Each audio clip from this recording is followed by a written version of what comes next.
Hello everyone, कैसे हैं आप लोग। फिर मैं आपके लिए एक काला कद्दू वाला कॉमेडी वीडियो लाया हूँ। बहुत ही ज़बरदस्त है। आप लोग देखिएगा तो भाई हंसी नहीं रोकने पाइएगा, इतना खतरनाक कॉमेडी है। तो चलिए वीडियो को स्टार्ट करते हैं। और वीडियो पसंद आए तो वीडियो को लाइक कीजिएगा और चैनल को सब्सक्राइब जरूर कीजिएगा। और कमेंट में भाई ज़रूर बता के जाना कि वीडियो कैसे लगा है। तो चलिए वीडियो को स्टार्ट करते हैं। सही कह रहा था काला कद्दू और गोरा कद्दू। ये बुढ़ा सही नहीं है, उस बुढ़ा को हम छोड़ेंगे नहीं, उसका उपाय लगाना पड़ेगा हमको। ये टेबल कुर्सी आप ही का है ना, जो बाहर रोड पे लगा के रखे है? हाँ जी मेरा ही है। आप कौन? अरे हम कद्दूपुर का नगर निगम से आया। क्या चल रहा है ये सब नाटक? हाँ, सरकारी जगह पे टेबल कुर्सी लगा के रखे हो, अपना ढाबा के अंदर टेबल कुर्सी लगाओ। हटा यहाँ से, नहीं तो सब सामान उठा के लेके चले जाएंगे, समझे? दुकान पे भी ताला लगवा देंगे। मजाक चल रहा है? रोड पे दुकान लगा के रखा है, सरकार रोड बनाया आने जाने के लिए, दुकानदारी करने के लिए नहीं। 5 मिनट के अंदर खाली करो, नहीं तो सब सामान उठा के ले जाएंगे। अरे सर देखिए ना, मेरा दुकान में जगह ही नहीं है, अब टेबल कुर्सी हम कहाँ लगाएंगे? टेबल कुर्सी के बिना कस्टमर को कैसे बैठाएंगे? अरे वो तुम्हारा प्रॉब्लम है, दुकान जब लिए थे तो देख के लेना था ना। नहीं चल रहा दुकान तो खाली करो। अरे सर देखिए ना, रोड तो आगे बंद है, कोई आता जाता भी नहीं है इधर, इसीलिए हम लगा है, किसी को दिक्कत नहीं है। आप पता नहीं कहाँ से आ गए, लगता है आपको कोई बोला है, शिकायत किया है, तब आपको पता चला यहाँ मेरा ढाबा चल रहा है। अरे तुम्हारा कहने का क्या मतलब है? हम लोग खुद काम नहीं करते हैं, जब कोई शिकायत करता है तभी काम करते हैं।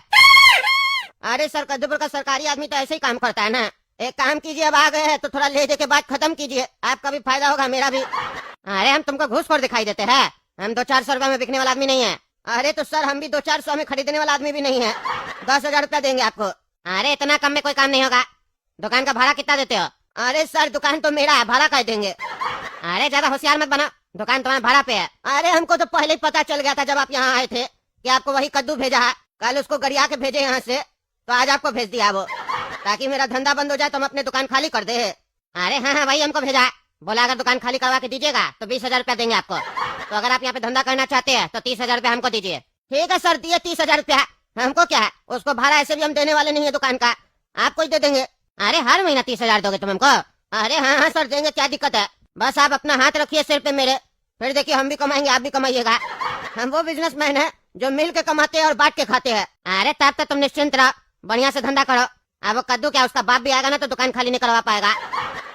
हेलो सर, दुकान खाली करवाए? अरे जब कोई दिक्कत ही नहीं है, जब कोई इलीगल काम हो ही नहीं रहा है तो दुकान कैसे बंद करवा देंगे? तुम शरीफ आदमी को परेशान कर रहे हो? हैं, क्या समझ के रखे हो? तुम्हारा बाप का नौकर है हम, उल्टा सीधा रिपोर्ट देते हो। इलीगल काम हो रहा है, रोड छेक लिया है, घर में कितना मार मारेंगे ना, सारा तुम्हारा बकवास बुला देंगे, समझे? ज्यादा बकवास करोगे तो तुम्हारे ऊपर कार्रवाई कर देंगे, ज्यादा होशियार बनता है। अरे ये बुढ़ा लगता है इसको भी खरीद लिया, बहुत पैसा का गर्मी दिखा रहा है ये बुढ़ा। हम सोच रहे थे हमको कोर्ट जाना ना पड़े, ऐसे वो खाली कर दे, लेकिन लगता है अब हमको कोर्ट और वकील का चक्कर लगाना ही पड़ेगा। हाँ बताइए कद्दू जी, किराया मिल रहा है दुकान का बढ़िया से? अरे सर किराया तो बढ़िया से मिल रहा था, लेकिन अब नहीं दे रहा बुढ़ा, ज्यादा होशियारी कर रहा। अरे क्यों, क्या हो गया? अचानक किराया देना बंद क्यों कर दिया वो? अरे सर 11 महीना हो गया था ना, तो हम दुकान खाली करवाने गए थे, तो बोलता दुकान खाली भी नहीं करेंगे और किराया भी नहीं देंगे। बुढ़ा को कोर्ट से भी डर नहीं लग रहा, एग्रीमेंट का भी कोई वैल्यू नहीं दे रहा, कहता जो करना कर लो। अरे वो पागल बुढ़ा है, उसको एग्रीमेंट का मतलब पता है, और हम जो एग्रीमेंट बनाते हैं उसका उसको वैल्यू ही नहीं पता है। बांस कर देंगे 2 दिन में। मेरे हिसाब से आप केस फाइल कीजिए, कोर्ट में देख लेंगे साले को। अरे सर उसी लिए तो आए आपके पास, मेरा दुकान खाली करवा के दीजिए हमको। कितने दिन में सर दुकान खाली करवा के दे दीजिएगा, और खर्चा कितना आएगा? देखिए केस कचहरी का तो कोई समय तय नहीं ना होता है, 2 महीना चलेगा कि 2 साल चलेगा कि 20 साल चलेगा सर। केस चलते रहेगा, बुढ़ा आते रहेगा, आके थक जाएगा, अपने दुकान खाली कर देगा। अरे सर वो थक जाएगा तो क्या हम नहीं थकेंगे? मेरा तो दुकान का भाड़ा भी जाएगा, हमको तो दोनों तरफ से नुकसान होगा। वो तो तब तक मेरा दुकान से कमाएगा भी। ऐसा कुछ बताइए जिससे केस जल्दी खत्म हो, 2-4 दिन के अंदर खत्म हो जाए। देखिए 2-4 दिन में तो नहीं होगा, लेकिन ईमानदार जज के अगर केस जाएगा तो 1 महीना मान के चलिए लग जाएगा, मिल जाएगा आपको, दुकान खाली हो जाएगा। अरे सर ईमानदार जज तो 1 दिन में फैसला कर देता है ना। अरे वो क्रिमिनल केस का करते हैं जज साहब, सिविल केस में टाइम लगता है, बहुत सारी चीज देखना पड़ता है। आप भी अपना पक्ष रखिएगा, सामने वाला भी अपना पक्ष रखिएगा, जज साहब को देखना पड़ेगा ना कौन सही है कौन गलत है। अरे सर तो खर्चा कितना आएगा इसमें? देखिए 1 दिन का हम 1,000 रुपया लेते हैं, 30 दिन केस चलेगा तो 30,000 पकड़ के चलिए। डेट हर दिन थोड़ी ना पड़ेगा, जो 30,000 बोल रहे हैं वो तो महीना में 1-2 दिन ही ना पड़ेगा। अरे आपको साल में केस खत्म करना है कि महीना में? महीना में खत्म करना है तो हम रोज डेट डलवाएंगे ना, तब ना जल्दी फैसला होगा। आप 40,000 रुपया हमको दीजिए, हम आपका दुकान खाली करवा के देंगे आपको, और आपको हैरेस करने के चक्कर में उस बुढ़ा से 50-60 हजार रुपया दिलवाएंगे भी आपको, चिंता मत कीजिए। अरे सर ये तो बहुत ज्यादा, अगर हम केस हार गए तो मेरा तो पूरा पैसा चला जाएगा ना। अरे अभी आपका दुकान चला गया है, आपको 40,000 का पड़ा है, बोल रहे केस जीत जाइएगा तो बुढ़ा आपको 50-60 हजार एक्स्ट्रा देगा। अरे सर ये तो आप कह रहे हैं, लेकिन केस जीतेंगे तब ना पता चलेगा पैसा मिल रहा है कि नहीं मिल रहा है। अरे सर अगर आप पहले ही मन में हार जाइएगा तो फिर जीतिएगा कैसे? जीतने के लिए मन में भी जीतने के बारे में सोचिए। और हम आपका केस लड़ेंगे ना, चिंता क्या करते हैं। एग्रीमेंट भी हम ही बनाए थे और मेरा एग्रीमेंट एकदम ठोस था। फंसा देंगे बुढ़ा को। और मेरे पास दूसरा स्कीम भी है, आप अगर हमको रोज का पैसा नहीं देना चाहते हैं तो सीधा 20,000 रुपया दीजिए, केस जितवा के दे देंगे आपको। अरे ठीक है सर, हम आपको 20,000 देंगे, जल्दी से मेरा दुकान खाली करवा के दीजिए। आज का केस शुरू किया जाए। जज साहब, कटघरे में खड़े इस बुढ़े आदमी को आप देखकर सोच रहे होंगे कि आखिर इस बुढ़े आदमी ने क्या किया है जो इसके ऊपर मेरे क्लाइंट कद्दू जी ने केस किया है। तो मैं आपको बता दूं, इस बुढ़े आदमी ने मेरे क्लाइंट कद्दू जी से उनका दुकान किराए पे लिया था, और जब ये किराए पे लिया था इनसे दुकान, तो इनका एग्रीमेंट भी मैंने ही बनाया था। दोनों की सहमति से एग्रीमेंट बना और दोनों पक्ष की तरफ से साइन भी किया गया। 11 महीने का सर एग्रीमेंट बना था, और वो एग्रीमेंट सर आपको ऑलरेडी दे दिया गया है, आपके डेस्क पे पड़ा होगा सर। उस एग्रीमेंट के तहत 11 महीने तक इनको दुकान किराए पे दी गई थी, और 11 महीना कंप्लीट होने के बाद जब मेरा क्लाइंट इनके दुकान पर जाता है और इनसे दुकान खाली करने के लिए कहता है, तो ये बुरा आदमी मेरे क्लाइंट कद्दू जी से कहता है, मैं आपको भाड़ा बढ़ा कर दूंगा, 25,000 की जगह 30,000 रुपए दूंगा। लेकिन मेरा क्लाइंट जब कहता है कि सर मुझे किराया नहीं चाहिए, मुझे मेरा दुकान वापस चाहिए, एग्रीमेंट के हिसाब से 11 महीने के बाद आपको दुकान खाली करना था, तो ये बुरा आदमी बदतमीजी पे उतर आता है और मेरे क्लाइंट से बदतमीजी करने लगता है, उसे धमकाने लगता है, जान से मारने की धमकी देता है, उनके बेटे को किडनैप करने का धमकी देता है। इस तरीके का काफी क्रिमिनल एक्टिविटी करता है, और मेरे क्लाइंट से कहता है जो करना है कर लो, मुझे कोर्ट और पुलिस से डर नहीं लगता है। मैं इन सबको अपने जेब में रखता हूँ, और अब तो तुम्हें तुम्हारा किराया भी नहीं मिलेगा, जो करना है कर लो। ये बुरा आदमी सर आपको एकदम मासूम लग रहा होगा, लेकिन सर आपको पता नहीं है ये मासूम चेहरे के पीछे एक बदमाश छुपा हुआ है, बदमाश। तो मेरा आपसे दरख्वास्त है सर, मेरे क्लाइंट के साथ न्याय किया जाए और उनको उनका दुकान वापस दिलवाया जाए। जज साहब, मेरे जरूरत से ज्यादा काबिल दोस्त मेरे क्लाइंट के ऊपर बेबुनियाद इल्जाम लगा रहे हैं। जैसा कि मेरे काबिल दोस्त ने कहा कि इन्होंने किडनैप करने की धमकी दी है और कहा है कि पुलिस और कोर्ट को ये जेब में रखते हैं, ऐसा कुछ भी नहीं कहा था मेरे क्लाइंट ने। अच्छा ठीक है ठीक है, अब आप दोनों चुप रहिए, वकील से अभी बात नहीं करना है हमको, समझे? क्योंकि तुम्हारे जैसा वकील लोग केस सुलझाता कम है, उलझाता जाता है। पैसा लेके आया है ना तुम यहाँ, तो अपना क्लाइंट के बारे में ही ना बोलेगा। हमको अब फैसला लेना है ना, जज हम है ना, न्याय करना है हमको अपने हिसाब से समझने दो आखिर यहाँ चल क्या रहा है। तुम लोग शांति से खड़े रहो, हमको बात करने दो, क्योंकि ये ईमानदार जज का कोर्ट है और ईमानदार जज हम है। हम तय करेंगे कि कौन इस दोनों में से ईमानदार है और कौन बेईमान है। हाँ तो बताइए चाचा जी, क्या सुन रहे हम ये? हाँ, आप कद्दू जी से दुकान किराए पे लिए है और बाद में आप दुकान खाली नहीं कर रहे और धमका रहे, क्या ये सब जो आरोप आपके ऊपर लगा है, क्या ये सही है? जज साहब, पहले तो मैं ये बता दूं आपको कि मैं आपका चाचा नहीं हूँ, मेरी जो उम्र है ना वो आपके बराबर है और आवाज भी सेम मिलती है, क्योंकि हम दोनों का एज बराबर है और हम दोनों बुढ़े हैं। अरे बुढ़ा होगा तुम्हारा बाप, समझा? मेरा कोर्ट में आके हमको बुढ़ा बोलता है, जितना पूछते उतना बोलो। मेरा सिर्फ बाल सफेद हुआ है, हम अभी जवान है, समझे? चलो बताओ, क्या जो तुम्हारे पर आरोप लगा ये सही है कि नहीं? इधर उधर का बात मत करो, क्योंकि तुम अपना दोस्त से बात नहीं कर रहे हो, जज से बात कर रहे हो। अरे जज साहब, ये सब गलत आरोप है। दरअसल सर इसका दुकान चल नहीं रहा था, तो ये सोचा किराए पे लगा देते हैं, और हम इससे किराए पे दुकान ले लिए, वो भी इसके शर्त पे, जितना किराया ये मांगा उतना दिए, मार्केट से ज्यादा मांगा उतना दिए। एग्रीमेंट भी इसके हिसाब से बना, उसमें भी एक शब्द नहीं बोले, साइन कर दिए। इसका वकील ही एग्रीमेंट बनाया था, और इसको 1 लाख रुपया एडवांस भी दिए हम। पर जज साहब, इसको नहीं लगता था कि हम वहाँ दुकान चला पाएंगे। हम वहाँ अपना ढाबा खोले और मेरा ढाबा चल गया, क्योंकि सर हमको बुद्धि है, बिजनेस किया कैसे जाता है। हम अपना ढाबा चला लिए, कस्टमर का लाइन लगा रहता था मेरा ढाबा में। उसके बाद ये और इसका दोनों लड़का, काला कद्दू और गोरा कद्दू, मेरा ढाबा का चक्कर काटने लग गया।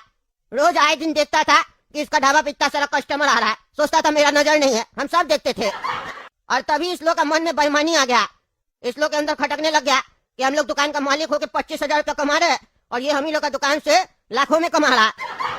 इस लोग का आंख में ना पैसा चमकने लग गया, तो ये लोग सोचा दुकान खाली करवा के सेम धंधा हम लोग करके बैठेंगे, कस्टमर तो बना ही हुआ है। बहुत चालाक है सर, बहुत चालाक है। तब हम इसको बोले 10% बढ़ा के देंगे एग्रीमेंट के हिसाब से, तो ये आदमी हमसे लालची बोलता है हमको 35,000 दीजिए।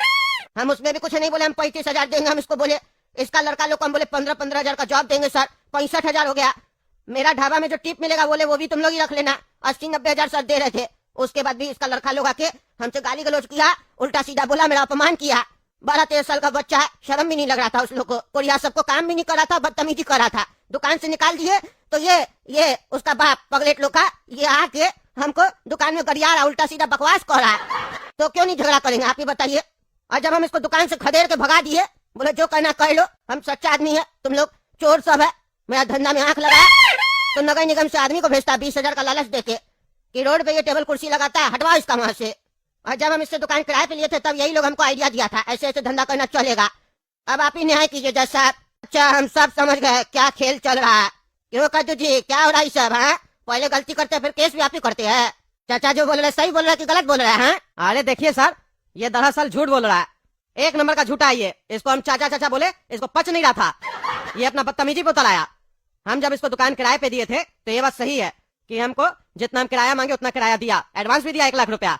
लेकिन इससे एग्रीमेंट में सर बात हुआ था 11 महीने के बाद दुकान खाली करना है। अब जब हम खाली करवाने गए तो मेरा दुकान खाली नहीं कर रहा, हमको बोलता है तुमको दुकान क्यों चाहिए? अब सर आप ही बताइए, मेरा बच्चा लोग बड़ा हो गया, कह रहा पापा पापा हम लोग को भी धंधा करना है। आजकल स्कूल से पढ़ाई लिखाई करने के बाद, कॉलेज से पढ़ाई लिखाई करने के बाद भी जॉब नहीं मिलता है हम लोग का कद्दूपुर में, तो हम लोग को अपना अभी से धंधा करना है। हम भी देखे बच्चा लोग का उम्र हो रहा है, तो हम लोग के पास तो दुकान है, तो उस लोग को हम स्टार्ट करवा के देना चाहते हैं बिजनेस। तो ये बुढ़ा दुकान खाली नहीं कर रहा। अरे कद्दू जी 11 महीने पहले आपको ख्याल नहीं आया कि आपका बच्चा लोग बड़ा हो रहा है, बिजनेस करवा देते हैं? अरे जज साहब यही सेम बात हम इसको बोले थे कि तुम्हारे मन में लालच आ गया। 11 महीने पहले तुम्हारा बच्चा सब 12 साल का था और अब 11 महीना में बड़ा हो गया, धंधा करने लायक हो गया। हम बोले थे जज साहब इसको, ये झूठ बोल रहा। और आपको भी समझ में आ रहा होगा जज साहब कि इसका दुकान वापस लेने का मनसा क्या था। हमको सब समझ में आ रहा। आप 2 मिनट शांति रखिए ना, न्याय मिलेगा जो ईमानदार होगा, विश्वास रखिए। आपको जो बोलना था बोल लिए ना, अब जिससे सवाल करे उसको बोलने दीजिए, समझे? नहीं तो आपको भीतर कर देंगे। मेरा कोर्ट में मेरे परमिशन के बिना कोई बोले हमको पछता नहीं है, समझे? खड़े रहिए। हाँ बताइए कद्दू जी, बोलिए बोलिए।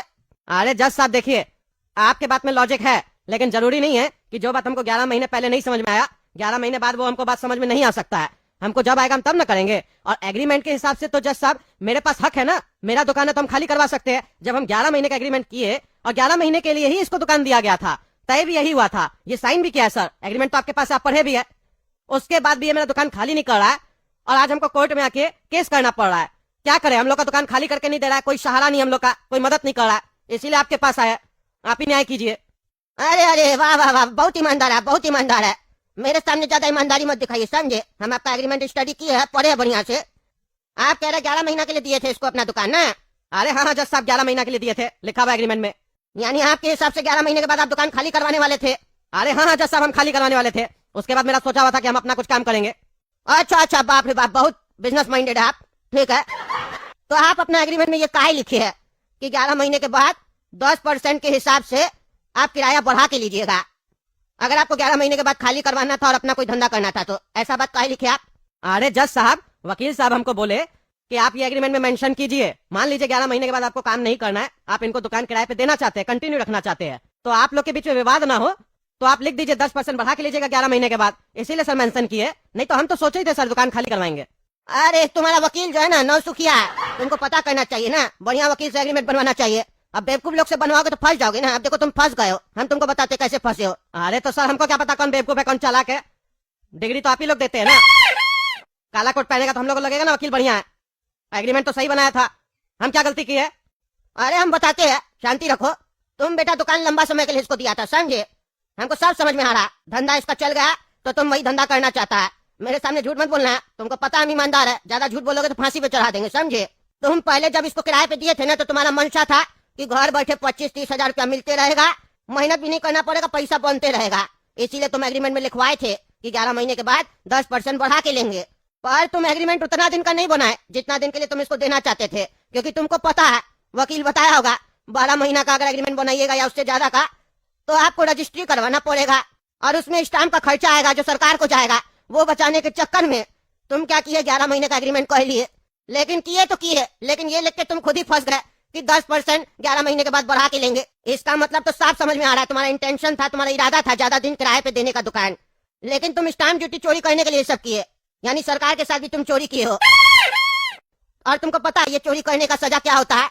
अरे जज साहब हमको कुछ नहीं पता, ये सब मेरा दुकान है, बस ये किराए पे लगा, ये बात हमको पता है। वकील जैसे हमको एग्रीमेंट बना के दिया, हम उस पर साइन कर दिए। और ये कौन सा नियम हो गया आप कि दुकान से जो कमाएंगे उस पर भी टैक्स देंगे, एग्रीमेंट बनवाएंगे तो उस पर भी टैक्स देंगे? हमको नहीं पता इस सब के बारे में, हर जगह टैक्स हम ही लोग देंगे क्या? अरे चुप करो तुम, टैक्स का बात नहीं हो रहा है यहाँ पे। जो टैक्स के बारे में पूछ रहे हो, जो नियम है वो नियम है।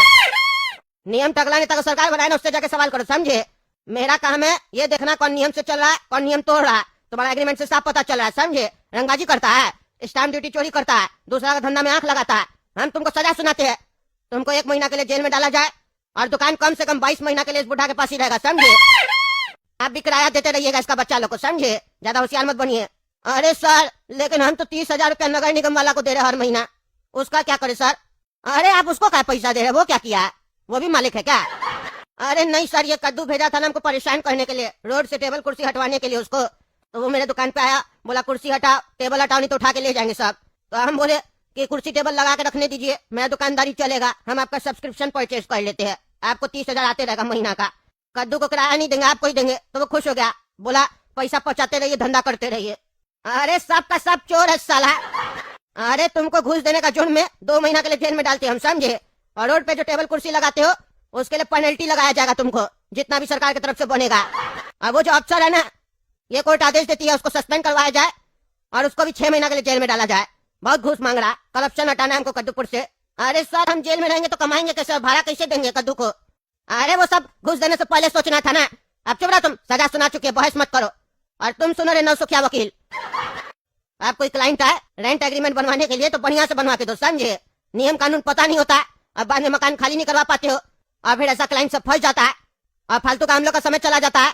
और खबरदार, जो किसी को गलत सलत आइडिया दिए, स्टैम्प ड्यूटी चोरी करने का आइडिया दिए, समझे?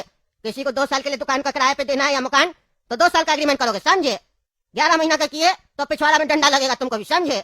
5,000 तुम भी फाइन जमा करो, उल्टा सीधा आइडिया देता है।